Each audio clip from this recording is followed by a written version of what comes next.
À l'âge de 6 ans, à peu près, mes parents m'ont emmené au cinéma régulièrement, voir des films, des dessins animés en particulier, des Tarzans, dans le cinéma de quartier.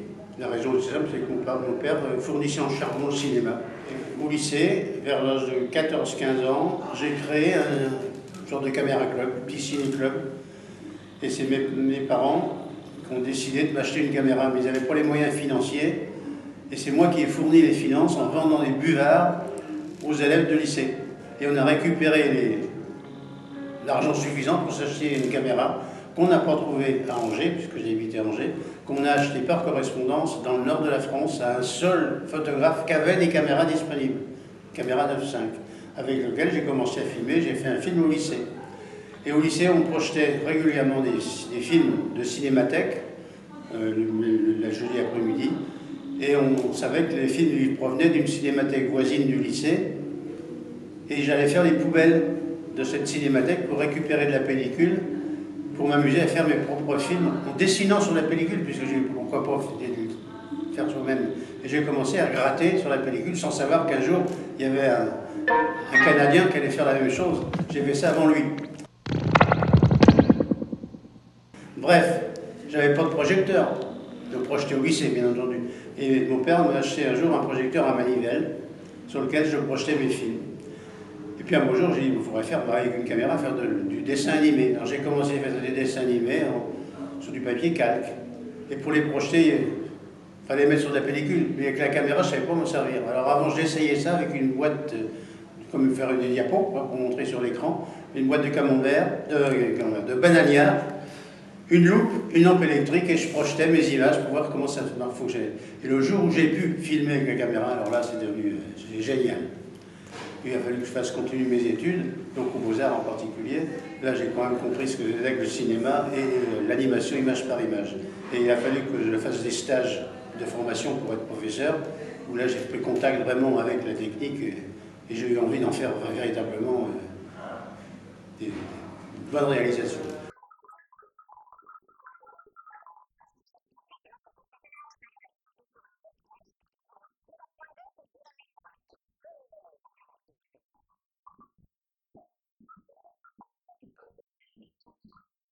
Un travail de titan, que j'ai demandé presque 2 ans.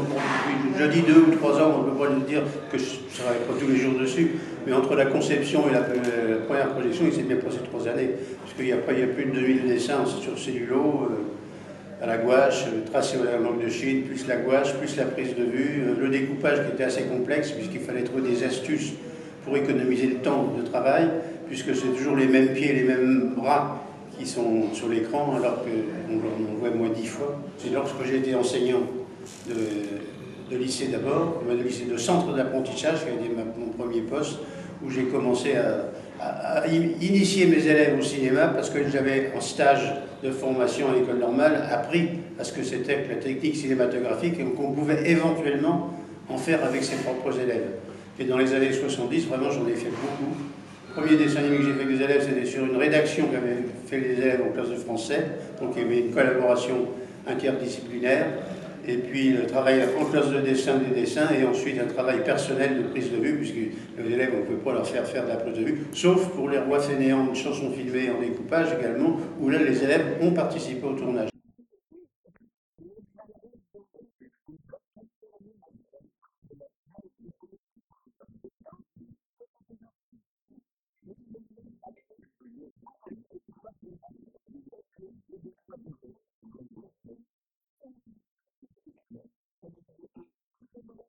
Il fallait trouver une chanson qui corresponde à un programme. Alors j'ai dit, il faut que vous trouviez une chanson qui corresponde par exemple à l'histoire de France. Alors c'est comme ça qu'on a trouvé La Roi Fainéant avec la chanson de Bourville, et puis la Java des Gaulois de Rissé Barrier.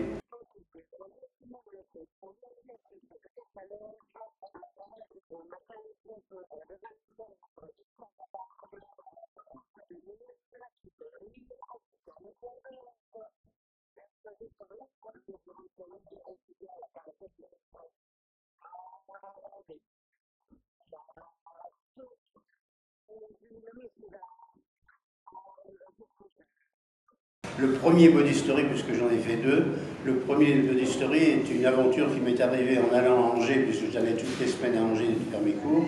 Je prenais le train à Nantes, et début novembre, en descendant à la gare, j'ai glissé sur les feuilles mortes du jardin des plantes, et je me suis fait une fracture de la cheville. J'ai passé une radio tout de suite, et on a testé la fracture, et on m'a dit 6 semaines d'immobilité totale, ne pas mettre le pied par terre. J'ai dit, qu'est-ce que je vais faire pendant 6 semaines? Et là, j'ai eu l'idée, je vais faire un film sur mon accident, et voilà, c'est une histoire.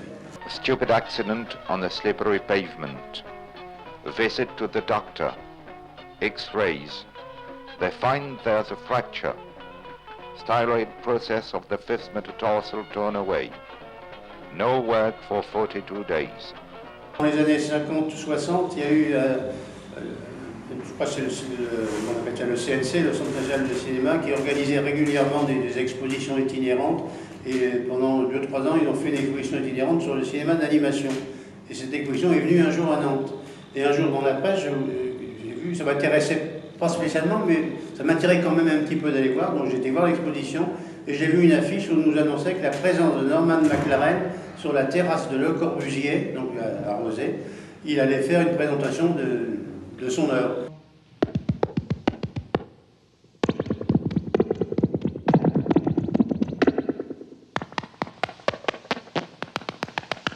Donc j'y suis allé et je me suis payé de culot de lui poser des questions techniques parce que je voulais savoir avec quoi il colorait ses films.